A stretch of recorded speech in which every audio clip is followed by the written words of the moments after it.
Hoje você vai aprender a história do cristianismo, de uma forma que talvez você nunca viu. Você vai aprender como começou o cristianismo, a morte dos cristãos primitivos e a era moderna da igreja, incluindo o surgimento do catolicismo romano e a reforma protestante pelos reformadores, chegando até a era atual. Tenho certeza que até o final desse vídeo você será iluminado com as escrituras e com a história da igreja. Tudo que será ensinado aqui está contido no livro Panorama da História Cristã, escrito pelo pastor Hernandes Dias Lopes. Jesus, na plenitude dos tempos, cumprindo as profecias bíblicas, nasceu em Belém da Judéia. O Verbo eterno se fez carne e tabernaculou entre os homens. Ele habitou entre nós, cheio de graça e de verdade. Ele vestiu pele humana, calçou as sandálias da humildade, pisou o nosso chão, comeu o nosso pão, bebeu a nossa água, sentiu a nossa dor, chorou as nossas lágrimas, carregou sobre seu corpo no madeiro os nossos pecados e ressuscitou em glória para a nossa justificação. Jesus cresceu como filho de um carpinteiro. Aos 30 anos de idade, deu início ao seu ministério, tendo sido batizado no Jordão por João Batista, identificando-se assim com os pecadores, aos quais veio salvar. Ali no Jordão, enquanto Jesus orou, os céus se abriram e o Pai falou: "Este é o meu Filho amado, em quem me comprazo." Nesse mesmo instante, o Espírito Santo desceu sobre ele, em forma de pomba, revestindo-o com poder para dar início ao seu ministério.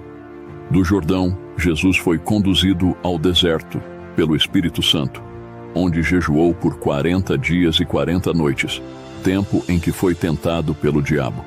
Por 3 vezes o diabo investiu contra Jesus para derrubá-lo, mas o Filho o venceu no deserto, usando sempre a espada do Espírito, a palavra de Deus. Do deserto, Jesus, cheio do Espírito Santo, seguiu para a Galileia.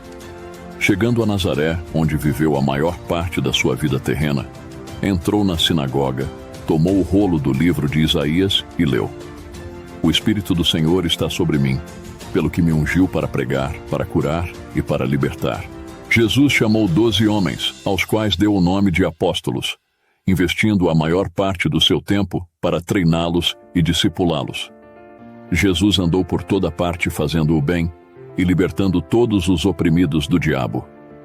Curou os enfermos, alimentou os famintos, deu vista aos cegos, aprumou os paralíticos, fez andar os coxos, deu audição aos surdos, purificou os leprosos, libertou os possessos e ressuscitou os mortos.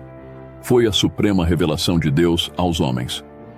Recebeu o nome de Emanuel, Deus conosco. Ele é o próprio Deus manifestado em carne.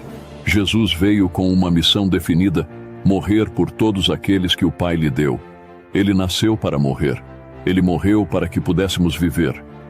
O apóstolo Paulo foi enfático em dizer que ele morreu pelos nossos pecados, segundo as Escrituras, foi sepultado e ressuscitou ao 3º dia, segundo as Escrituras. Sua morte não foi um acidente nem sua ressurreição, uma surpresa. O diabo usou diversos artifícios para demovê-lo da cruz, mas Jesus marchou para ela como um rei caminha para a coroação. Na cruz, Jesus esmagou a cabeça da serpente e triunfou sobre os principados e potestades, expondo-os ao desprezo. Na cruz, Jesus consumou a obra da redenção. Na cruz, ele nos libertou. A morte não pôde detê-lo. Ao 3º dia, Jesus ressuscitou para a nossa justificação. Antes de subir aos céus, porém, instruiu os discípulos a permanecerem em Jerusalém, aguardando a promessa do Pai, até que fossem revestidos de poder. Em Atos, capítulo 1, versículo 8, Jesus fala sobre a capacitação de poder dada pelo Espírito Santo e dá também a estratégia de ação a ser seguida.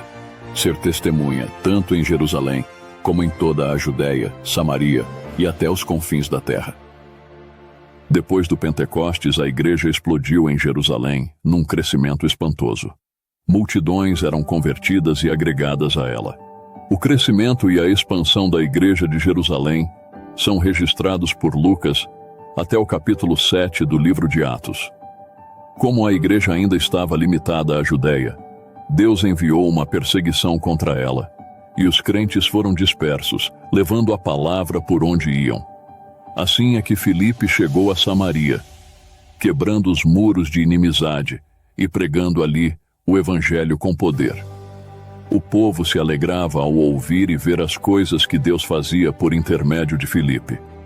O diácono pregador falava e fazia, pregando aos ouvidos e aos olhos.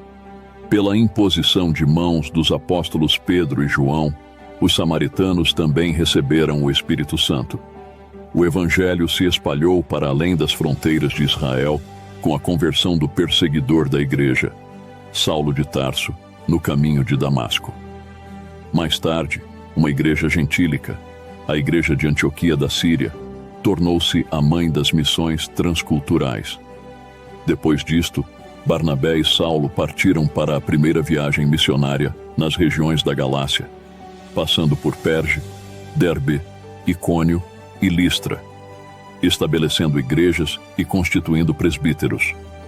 Na segunda viagem missionária, Paulo e Silas, por orientação divina, foram para as províncias da Macedônia e Acaia, plantando igrejas em Filipos, Tessalônica, Bereia e Corinto.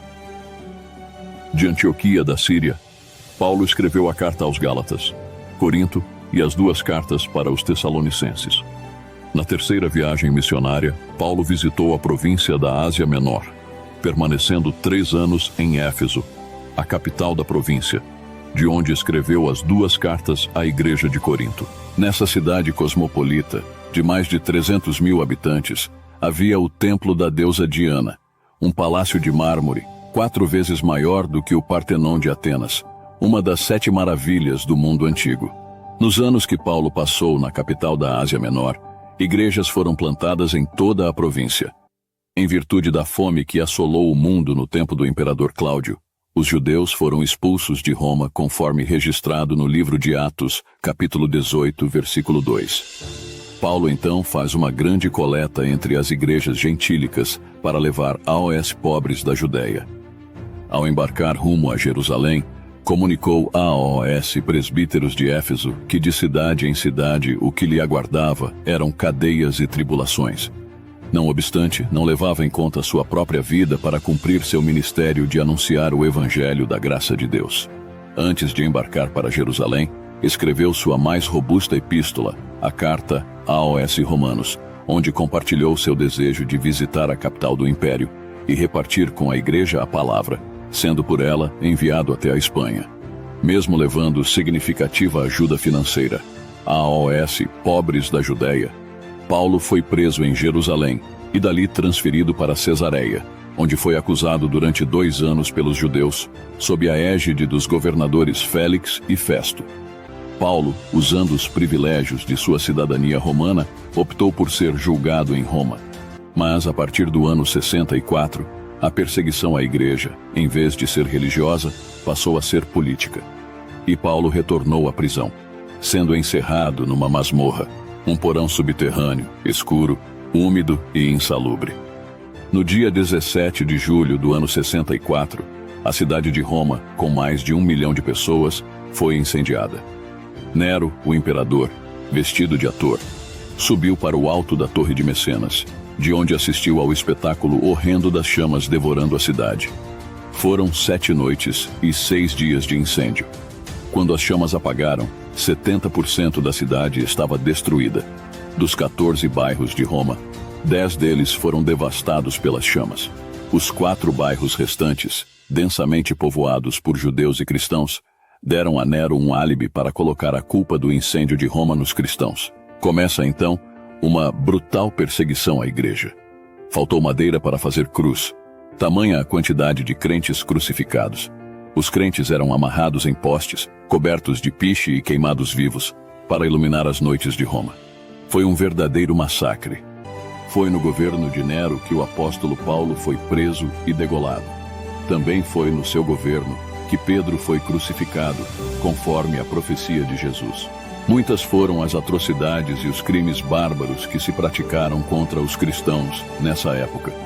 Muitos cristãos foram amarrados em postes e incendiados vivos para iluminar as praças e os jardins de Roma à noite.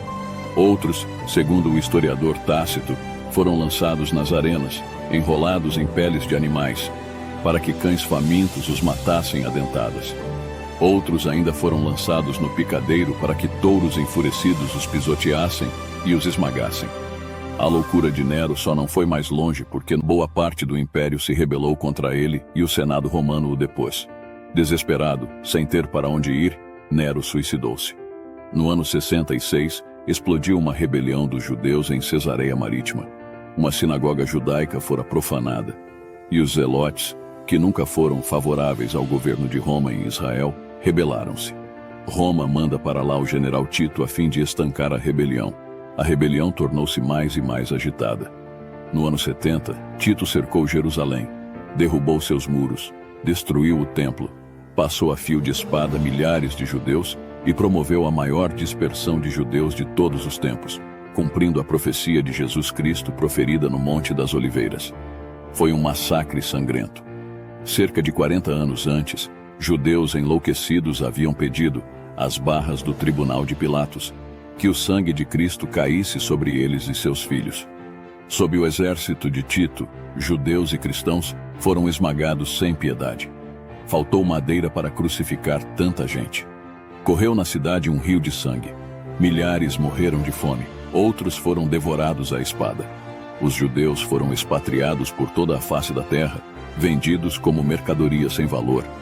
Essa dispersão durou 1878 anos, ou seja, desde o ano 70 até o ano 1948, quando Israel voltou à sua terra e tornou a ser nação livre.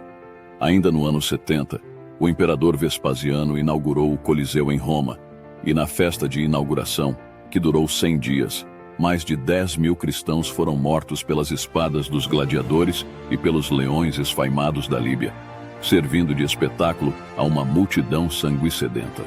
No ano 81, Domiciano começa a reinar. Foi chamado de Segundo Nero, por causa da fúria com que perseguiu os cristãos. Esse foi o primeiro imperador a arrogar a si o título Senhor e Deus. No final de seu reinado, desatou-se novamente uma esmagadora perseguição à igreja. Até mesmo seu parente Flávio Clemente e sua esposa Flávia Domitila foram executados por ordem do imperador pelo fato de serem cristãos. Foi no tempo de Domiciano que a perseguição se espalhou, atingindo também a Ásia Menor, e o apóstolo João foi deportado de Éfeso para a ilha de Patmos, onde escreveu o livro de Apocalipse.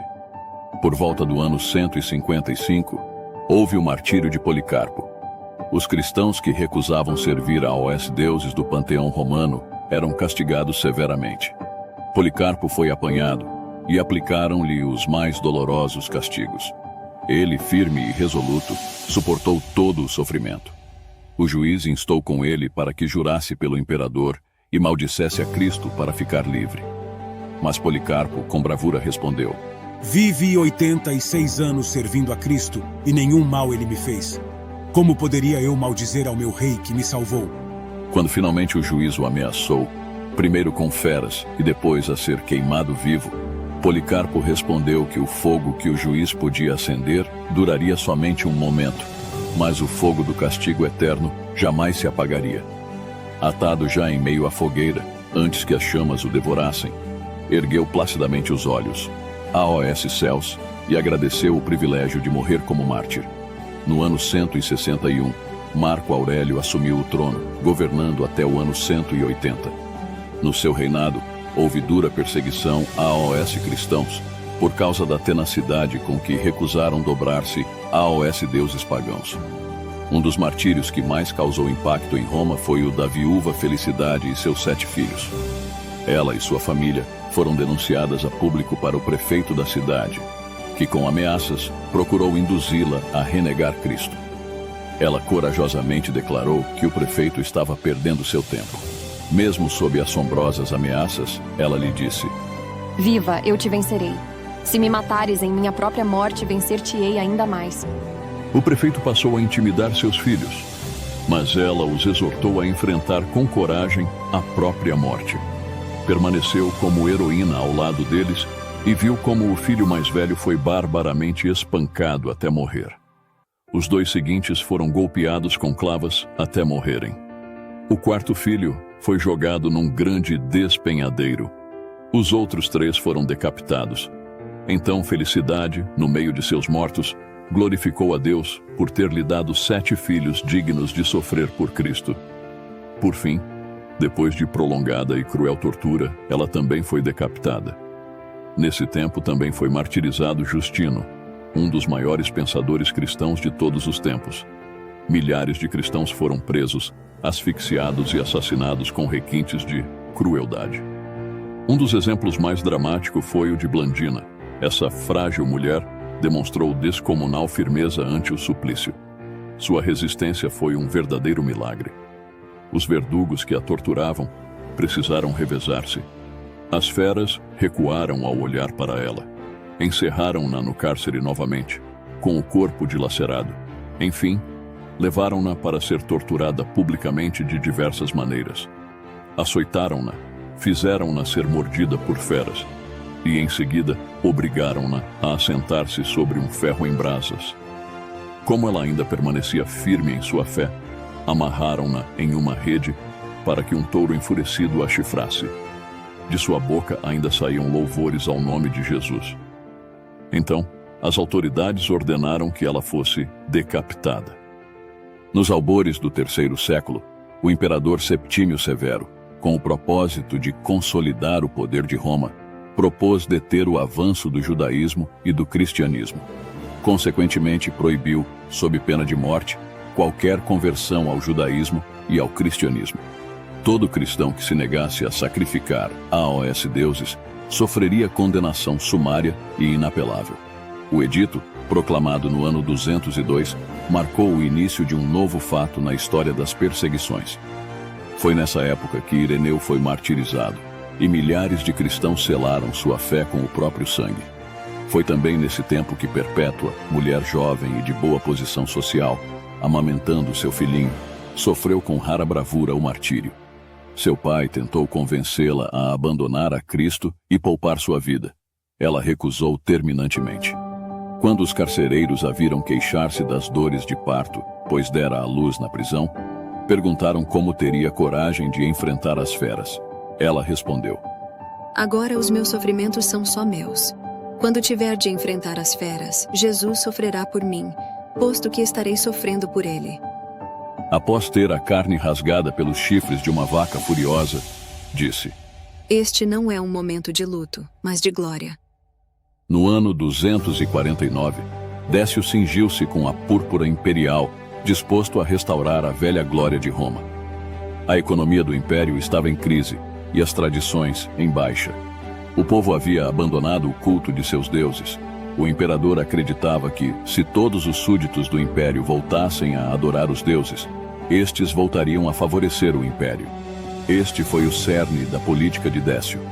Tudo o que se opunha a esse plano imperial era traição e falta de patriotismo. Ele não queria mártires, queria patriotas subservientes, queria apóstatas. Por mandato imperial, todos tinham de se curvar diante dos deuses de Roma e incensar o imperador como uma divindade. Alguns cristãos fraquejaram diante da pressão. Outros resistiram por algum tempo e depois também sucumbiram. Muitos, porém, suportaram com desassombro torturas cruéis e morreram como mártires. Nesse tempo, a perseguição tornou-se sistemática e universal. A avalanche só não foi mais devastadora porque o governo de Décio durou apenas 3 anos.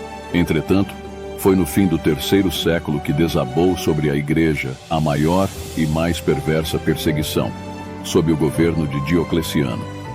Este, no ano 303, lançou um edito ordenando a queima de todos os edifícios e livros cristãos. Os cristãos foram privados de sua dignidade e de seus direitos civis. Ele ainda ordenou que todos os líderes cristãos fossem encarcerados.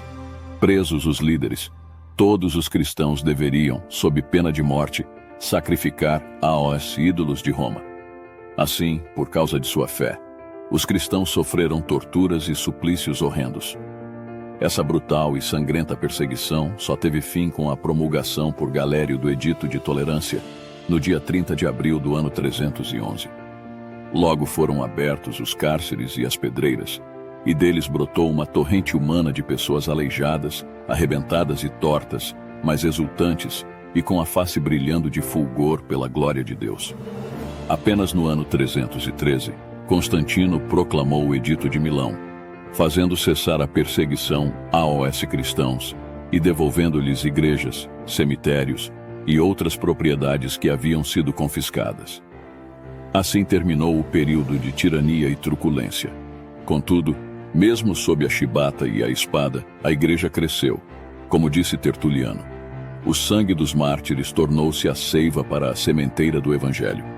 A perseguição, longe de fazer a igreja recuar, tornou-a mais ousada. Longe de destruí-la, fez com que se multiplicasse. Mesmo com tanta perseguição, a igreja nunca parou de crescer. Quanto mais matava cristãos, mais cristãos surgiam. Deus sempre foi proporcionando crescimento para a igreja. Ocorre que, a partir de Constantino Imperador Romano, o cristianismo deixou de ser uma religião perseguida para ser a religião oficial do Império Romano. Os cristãos, em vez de perseguidos, eram privilegiados. Em vez de espoliados, eram ajudados. Agora, a porta de entrada da igreja não era mais a conversão, mas a conveniência. Antes, confessar o nome de Cristo era expor a vida ao martírio. Agora, significava projeção e segurança. Antes, ser cristão provocava a fúria dos imperadores romanos. Agora, arrancava seus aplausos. A declaração do cristianismo como religião oficial do Império Romano certamente teve algumas vantagens, tais como o rápido crescimento numérico da igreja, a isenção de encargos públicos ao clero, a proibição de oferta de sacrifícios pagãos em casas particulares. A igreja recebeu privilégios de pessoa jurídica, podendo assim receber doações e legados. Proibiu-se nas cidades o trabalho dominical. Fizeram-se donativos ao clero e erigiram-se grandes igrejas nas principais cidades do império. Os bens saqueados dos cristãos nos tempos de perseguição foram devolvidos. Também se iniciou a construção de cemitérios cristãos. Contudo, é certo dizer que a decisão de declarar o cristianismo religião oficial do império também teve trágicas consequências para a igreja, como, por exemplo, a sua rápida paganização. A porta de entrada da igreja deixou de ser a conversão para ser a conveniência. Muitas pessoas vinham para a igreja não porque estavam convencidas de seus pecados, não porque haviam recebido a Cristo como Senhor, mas por causa das benesses que recebiam. Ainda, ao vir para a igreja, traziam toda a bagagem de paganismo politeísta. Não tardou para que a igreja fosse contaminada com heresias perniciosas, perdendo paulatinamente sua identidade de igreja cristã, fiel a Jesus e ao ensino dos apóstolos. Além disso, houve também o concubinato entre a igreja e o Estado. O imperador passou a ser o chefe da igreja e o chefe do Estado. Assim, a igreja perdeu o poder espiritual e buscou preencher esse vazio com um poder econômico e político. A igreja tornou-se rica, opulenta e influente, mas perdeu sua fonte de vida abundante. Tinha dinheiro, mas não tinha poder. Tinha a bênção dos imperadores, mas não a aprovação do céu. Também começou a existir entre os bispos das 5 principais cidades do mundo: Roma, Constantinopla, Alexandria, Antioquia, Jerusalém, uma disputa acirrada por preeminência e predominância de poder. No ano 604, o imperador Focas concedeu ao bispo de Roma, Gregório I, o título de bispo universal. Gregório recusou o título, alegando que aquele que o aceitasse deveria ser considerado um anticristo. Todavia, em 607, Bonifácio III aceitou o título, criando assim a instituição do papado. Foi a partir dessa data que se iniciou historicamente a Igreja Romana, sob o comando do Papa. O romanismo edifica-se sobre alicerce roto. Toda a estrutura do romanismo está estribada em uma interpretação equivocada de Mateus, capítulo 16, versículo 18, que diz: "Também eu te digo que tu és Pedro, e sobre esta pedra edificarei a minha igreja, e as portas do inferno não prevalecerão contra ela." 3 são as interpretações acerca do significado da pedra fundamental sobre a qual a igreja está edificada. Primeiro, há aqueles que acham que Pedro é a pedra. Segundo, Outros dizem que a pedra é a declaração de Pedro: Tu és o Cristo, o Filho do Deus vivo. Terceiro, a pedra é o próprio Cristo. Há uma frase em latim muito conhecida no meio religioso: Ubi Patrem, ibi Ecclesia. Onde está Pedro, aí está a igreja. Diz a igreja romana que Pedro é a pedra, que Pedro é o primeiro papa e que todo papa é um sucessor legítimo de Pedro. Mas terá essa tese sustentação bíblica? Vejamos, a palavra Pedro, Petros em grego, significa fragmento de pedra. A palavra pedra, Petra em grego, significa rocha, pedra inabalável. Essa metáfora é usada somente para Deus nas Escrituras. Portanto, Jesus está dizendo: Você, Pedro, é um fragmento de pedra, mas sobre esta rocha, que sou eu, edificarei a minha igreja. É digno de nota que o próprio Pedro dá testemunho de que Jesus Cristo. A igreja não está edificada sobre Pedro, mas sobre Cristo. Quando Pedro inicia seu ministério, ao pregar em Jerusalém, Pedro declara que Jesus é a pedra. Vejamos o que Pedro disse em Atos capítulo 4, versículo 11. Disse Pedro: Ele é a pedra que foi rejeitada por vós, os edificadores, a qual foi posta por cabeça de esquina, e em nenhum outro há salvação, porque também debaixo do céu nenhum outro nome há, dado entre os homens, pelo qual devamos ser salvos. Quando o apóstolo Pedro escreve sua primeira carta, já no final de seu ministério, faz a mesma declaração, dizendo que Jesus é a pedra. Vejamos, 1 Pedro, capítulo 2, a partir do versículo 4. Disse Pedro: E chegando-vos para ele, pedra viva, reprovada na verdade pelos homens, mas para com Deus eleita e preciosa, vós também, como pedras vivas, sois edificados casa espiritual e sacerdócio santo, para oferecer sacrifícios espirituais agradáveis a Deus por Jesus Cristo. Por isso também na Escritura se contém: Eis que ponho em Sião a pedra principal da esquina, eleita e preciosa, e quem nela crer não será confundido. O apóstolo Paulo, inspirado pelo Espírito Santo, diz que ninguém pode lançar outro fundamento além daquele que já foi posto, o qual é Cristo Jesus. Vejamos. 1 Coríntios capítulo 3, versículo 11 diz: Porque ninguém pode pôr outro fundamento além do que já está posto, o qual é Jesus Cristo. Paulo também afirma, outro sim, que Cristo é a pedra. Vejamos. 1 Coríntios capítulo 10, versículo 4, que diz: E beberam todos de uma mesma bebida espiritual, porque bebiam da pedra espiritual que os seguia, e a pedra era Cristo. Paulo também escreveu para os irmãos de Efésios, dizendo que Jesus Cristo é a pedra angular. Vejamos. Efésios capítulo 2, versículo 20, que diz: Edificados sobre o fundamento dos apóstolos e dos profetas, de que Jesus Cristo é a principal pedra da esquina. Contudo, quando Jesus conversa com Pedro, podemos concluir que Jesus é o fundamento da igreja, o fundador da igreja, o dono da igreja, o edificador da igreja e o protetor da igreja. Por causa de uma falsa interpretação do texto de Mateus capítulo 16, versículo 18, o papado é uma usurpação da Trindade. Consideremos o seguinte.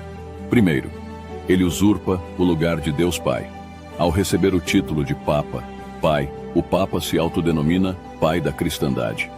Isso é uma afronta à palavra de Deus, que diz que a ninguém devemos chamar Pai nesse sentido.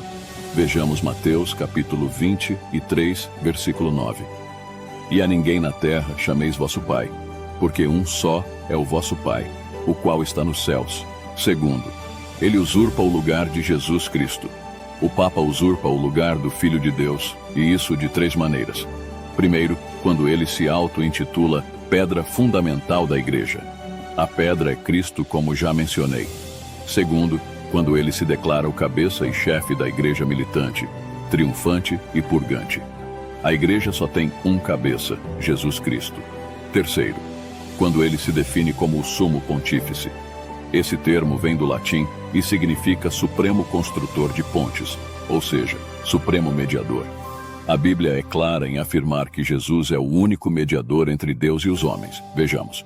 Primeira carta a Timóteo, capítulo 2, versículo 5, que diz: Porque há um só Deus e um só mediador entre Deus e os homens, Jesus Cristo homem.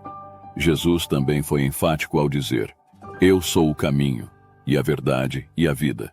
Ninguém vem ao Pai, senão por mim. Terceiro motivo. O Papa usurpa o lugar do Deus Espírito Santo. O Papa usurpa o lugar do Espírito Santo quando se auto-intitula vigário de Cristo na Terra.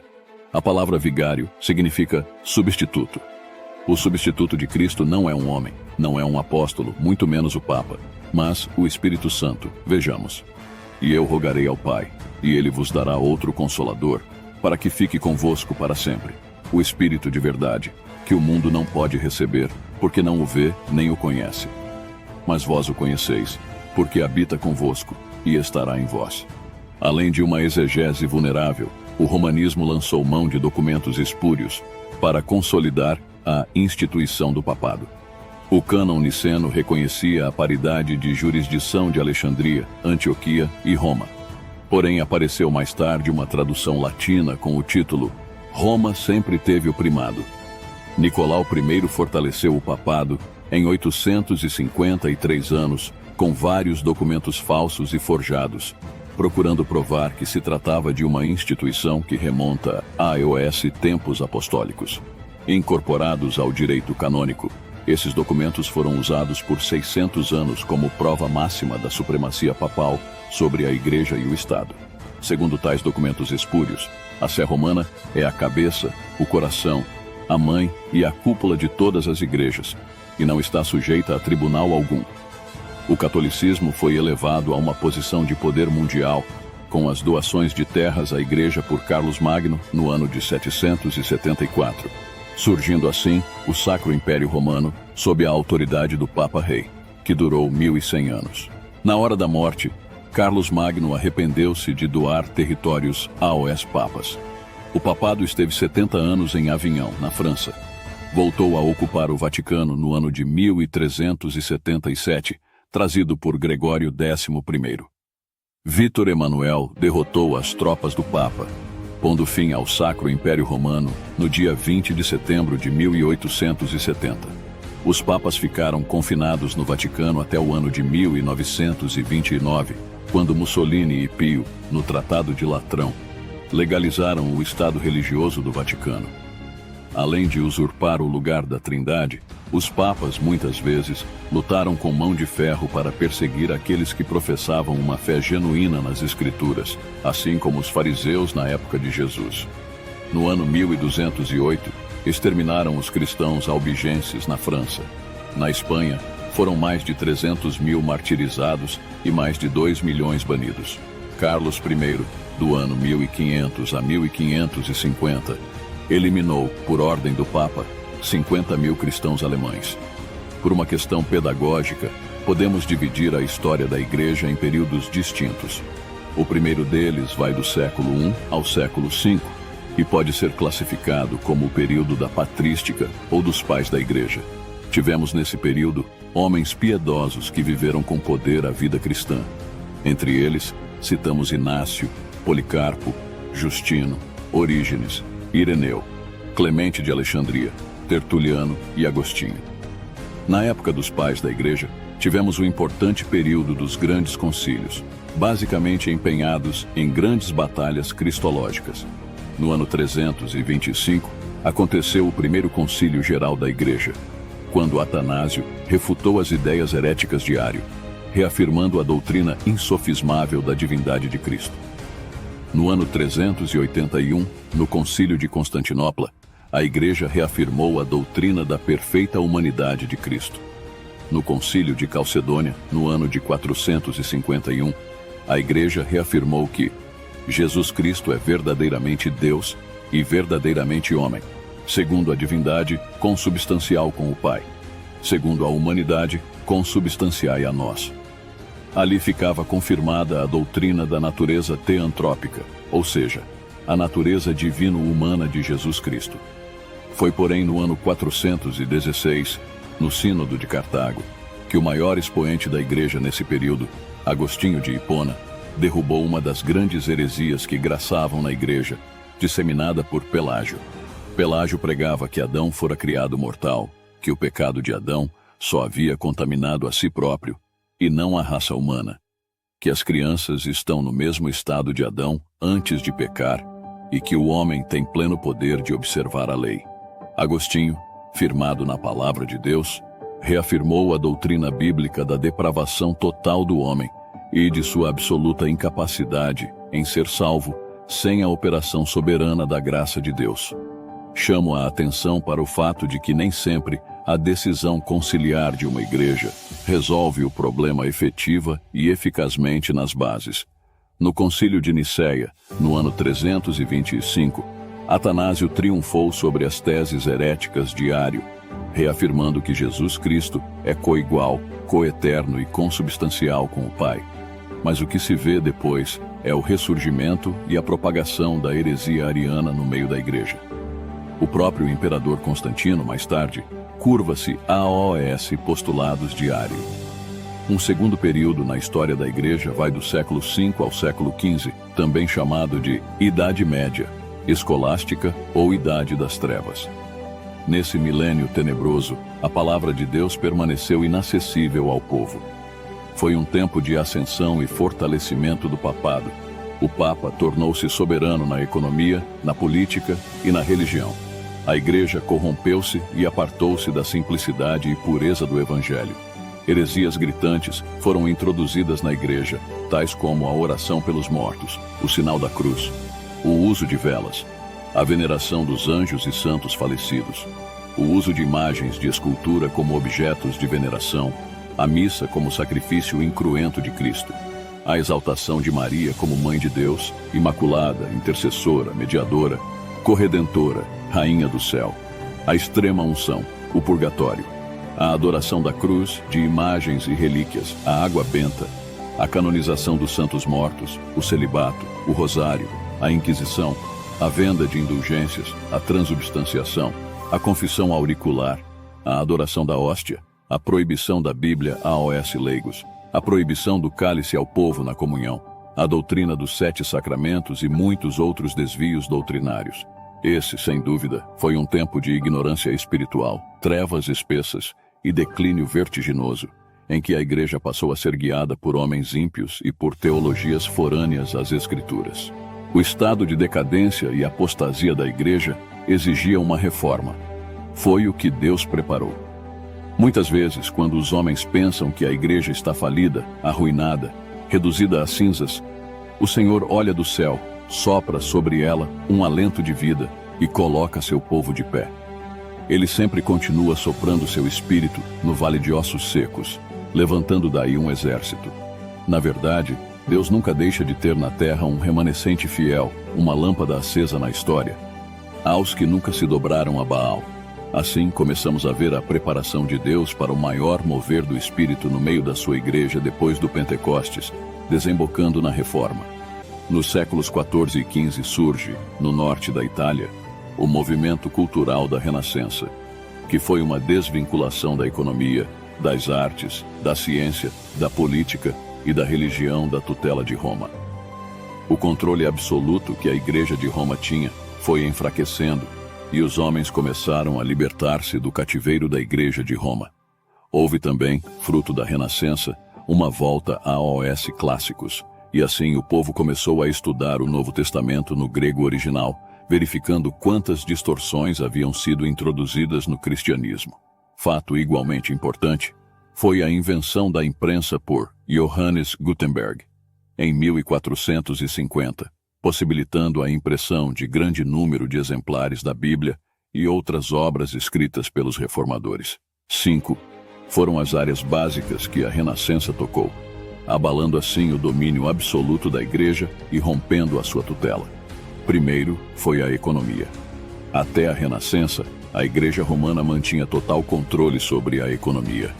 Sua política econômica incentivava o voto à pobreza, enquanto seus cofres se abarrotavam de dinheiro. Era virtuoso ser pobre. Segundo, foi as artes. A Igreja mantinha absoluto controle também sobre as artes. Quando um artista ia cinzelar uma estátua ou um pintor ia esboçar a imagem de uma personagem famosa em uma tela, fazia o rosto da pessoa e o corpo de um anjo. Tudo devia ser vazado pela visão do sagrado e interpretado pela hermenêutica da Igreja. Terceiro, a ciência. Ao longo dos séculos, o romanismo promoveu o obscurantismo, mantendo o povo, tanto quanto possível, sob o manto da ignorância. Quarto, a política. Havia um verdadeiro concubinato entre a Igreja e o Estado, entre o poder clerical e o poder político. Não se sabia ao certo o limite entre o poder do Papa e o poder do Imperador. A Igreja fazia incursões na política e exercia ingerência no poder civil, até que Maquiavel escreveu a obra O Príncipe, defendendo a tese de que Igreja e Estado precisam ser independentes. Segundo o autor, o Estado precisa ser leigo, e a Igreja não pode interferir nas decisões do Estado. Os dois poderes precisam ser independentes. Assim, a Igreja perdeu também a tutela sobre a política. Quinto, a religião. A religião estava sob rigoroso controle da Igreja de Roma.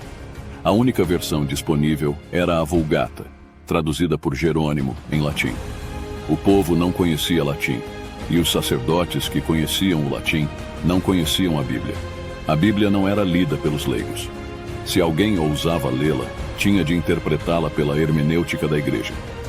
O mais importante não era o texto bíblico, mas as notas de rodapé. Ninguém podia olhar para a Bíblia senão com os óculos da Igreja. A Igreja Romana tentou encabrestar a palavra de Deus e manietar as consciências. Mas Martinho Lutero, monge agostiniano, certo dia abriu a Bíblia e leu no capítulo 1, versículo 17 de Romanos, que o justo viverá por fé. Esta verdade explodiu em seu peito. Ele reconheceu que a aceitação do homem por Deus não depende de seus méritos nem de suas obras. A justificação não se dá mediante as obras da lei, mas pela fé em Cristo Jesus. Assim, todo o domínio da Igreja sobre a consciência das pessoas foi quebrado, e ela perdeu seu controle sobre a religião. Estava aberto o caminho para a reforma. Vamos falar sobre os pré-reformadores. Quero destacar a vida e o trabalho de 3 homens, que foram os precursores da reforma no século XVI, vítimas de brutal perseguição por parte da Igreja Romana. John Wycliffe. Nascido na Inglaterra no século XIV, filho de camponeses, viveu durante a época do cativeiro da Igreja Católica. Erudito, mestre famoso na Universidade de Oxford, onde estudou e passou a maior parte da sua vida, era um polemista demolidor, escritor fluente, pregador ungido. Foi cognominado de a estrela da alva da Reforma. Era respeitado em todas as classes sociais. Identificava-se com os pobres, interessando-se pelos seus problemas. Expunha-lhes as escrituras em linguagem simples. Os fidalgos eram seus amigos, porque ele os ajudava a resistir ao clero. Condenou com veemência o poder exorbitante do papado. Condenou com austeridade a doutrina da transubstanciação, taxando-a de magia e superstição. Defendia a tese de que a verdadeira Igreja é formada pelos eleitos de Deus e não pelos poderosos eclesiásticos. Iniciou com grande bravura a tradução da Bíblia para o inglês, a língua comum do povo. Compreendia que a autoridade da Igreja não está em sua hierarquia nem na tradição, mas na palavra de Deus. Foi duramente perseguido.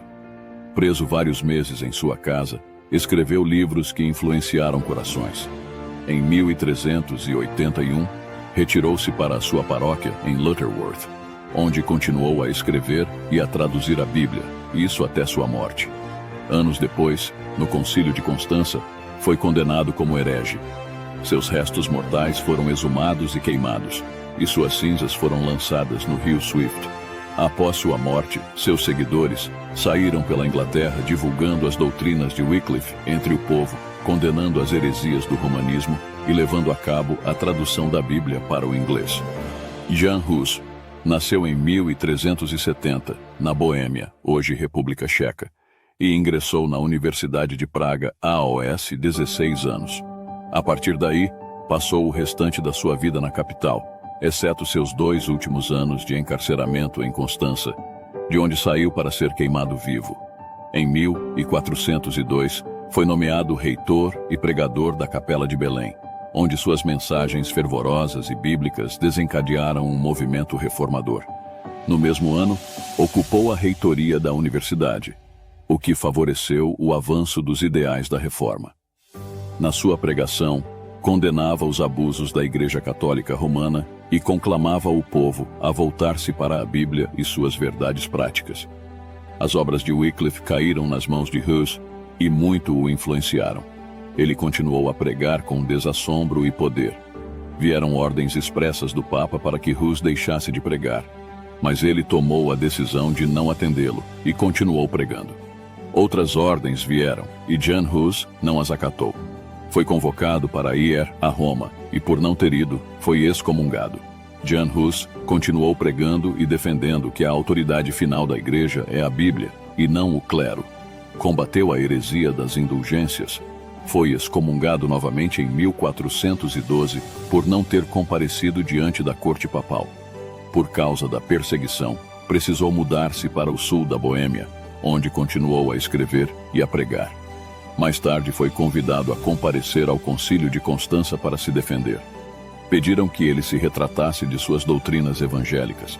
Em razão da sua posição irredutível, Jan Hus foi preso em sua casa, no palácio do bispo, e depois em vários conventos. Na prisão, castigaram-no com escassez de pão, na esperança de que retrocedesse em suas posições, mas Hus com bravura declarou: apelo a Jesus Cristo, o único juiz todo-poderoso e totalmente justo. Em suas mãos, deponho a minha causa, pois ele há de julgar cada um, não com base em testemunhos falsos e concílios errados, mas com base na verdade e na justiça. Por fim, no dia 6 de julho de 1415, depois de grande escárnio, queimaram seus livros e levaram-no para a fogueira. No suplício da fogueira, Jan Hus morreu clamando misericórdia a Deus pelos seus inimigos e cantando salmos. Em meio às chamas, Jan Hus profetizou: hoje vocês estão matando um ganso, Hus, mas em breve Deus levantará uma águia, Lutero, e a ela vocês não poderão matar. Depois da morte desse mártir do cristianismo, a perseguição romana tornou-se ainda mais cruel, o que contribuiu para o crescimento e o fortalecimento dos princípios evangélicos no meio do povo checo. 102 anos depois de sua morte, o estandarte da Reforma estava sendo erguido por Martinho Lutero. Outro pré-reformador é o Girolamo Savonarola, na Florença italiana do século XV. Outro destemido pré-reformador se levantou nas barbas de Roma. Girolamo Savonarola era monge dominicano. Pregou com veemência sobre os desvios do Papa, atacou com vigor os vícios do clero e denunciou com grande poder o torpor espiritual de sua época. O Papa tentou seduzi-lo oferecendo-lhe um posto de cardeal, mas ele recusou. Sua pregação ungida abalou as estruturas de Roma. As multidões se ajuntavam para ouvi-lo. Sua cidade começou a mudar os hábitos por causa de sua pregação fervorosa. Savonarola foi preso, julgado e morto pela Inquisição. Foi queimado na fogueira em 1449. O caminho estava pavimentado para a Reforma.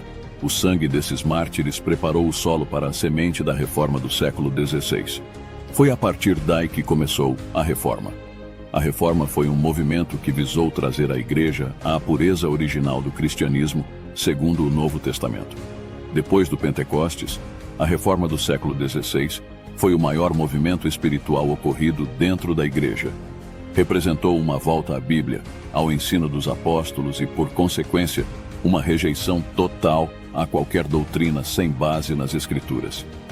Quero agora te apresentar os principais reformadores da Igreja. O primeiro é Martinho Lutero. Filho de camponeses, tornou-se monge agostiniano e entrou para o convento em Erfurt. Buscava com avidez a salvação de sua alma. No ano 1512, aos 29 anos, o texto de Romanos capítulo 1, versículo 17, que diz que o justo viverá pela fé, explodiu como bomba em seu coração. Ali ele descobriu a gloriosa doutrina da justificação pela fé.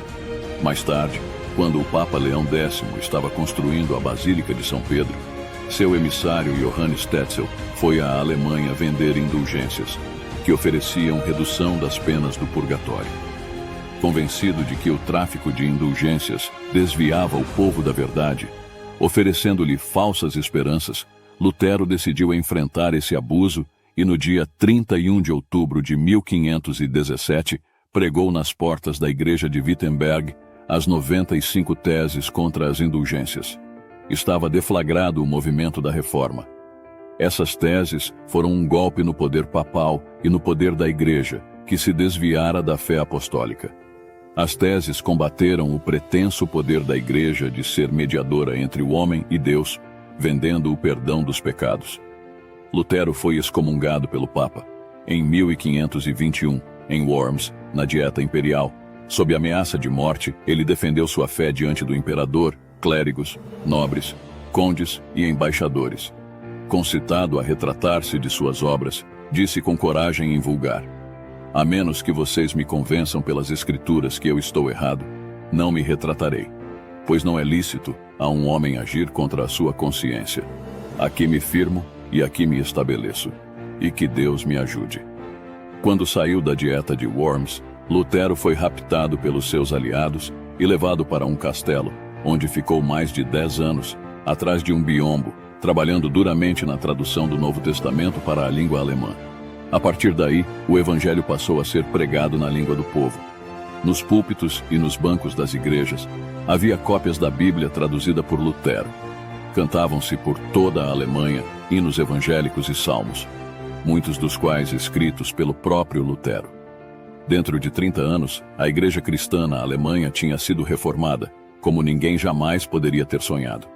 Os abundantes escritos de Lutero tiveram larga aceitação, e assim o movimento se espalhou pela Boêmia, hoje República Tcheca, Hungria, Polônia, Inglaterra, Escócia, França, Países Baixos, Escandinávia e até mesmo pela Espanha e Itália.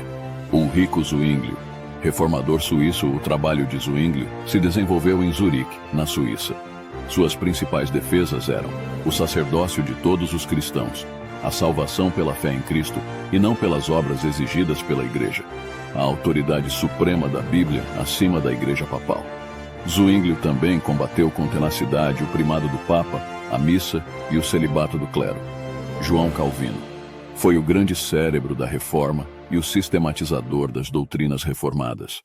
Francês, filho de um rico advogado ligado ao clero, Calvino recebeu formação humanista. Em 1533, declarou-se protestante e teve de fugir de Paris em virtude de inesperada perseguição. Calvino escreveu inúmeras obras, inclusive comentários de quase todos os livros da Bíblia.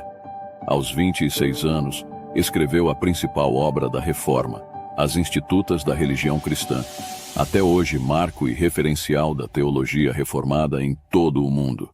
Essa famosa obra, composta de 4 livros, inspirou-se no credo apostólico que diz: "Creio em Deus Pai, creio em Deus Filho, creio em Deus Espírito Santo, creio na Igreja." A referida obra foi dirigida a Francisco I, rei da França, numa tentativa de defender os protestantes daquele país, que acabaram sendo perseguidos, torturados e mortos por causa de sua fé em Cristo. Convidado por Guilherme Farey em 1536, Calvino ficou em Genebra para ajudar na implantação da Reforma. A cidade, não madura para a Reforma, rechaçou-os e expulsou-os.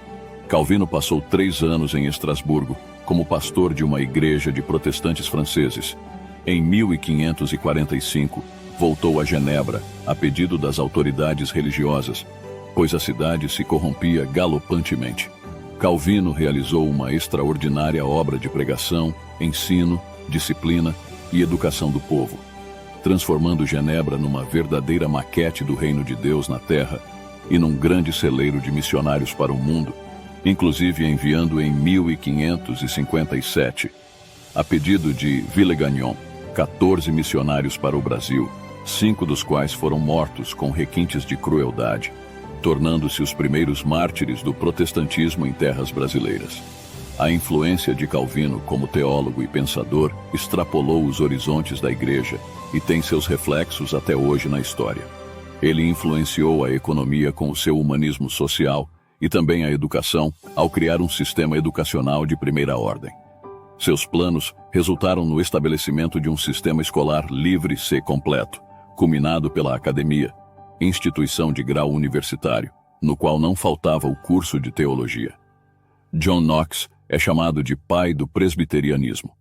Educado na Universidade de Glasgow, implantou a reforma na Escócia, onde foi preso pelo exército francês, trabalhando 19 meses como escravo nas galés militares francesas, até a sua libertação em troca de prisioneiros.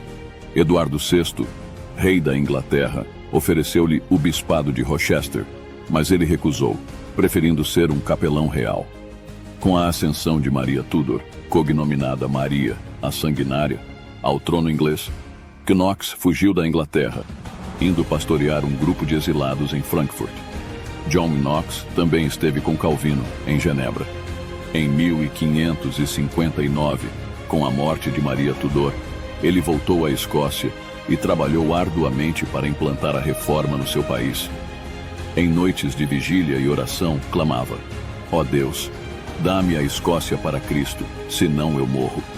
Em 1560, o parlamento escocês, orientado pelo próprio John Knox, começou a obra da reforma, pondo fim ao domínio do Papa sobre a Igreja escocesa, declarando ilegal a missa e revogando todos os decretos contra os hereges.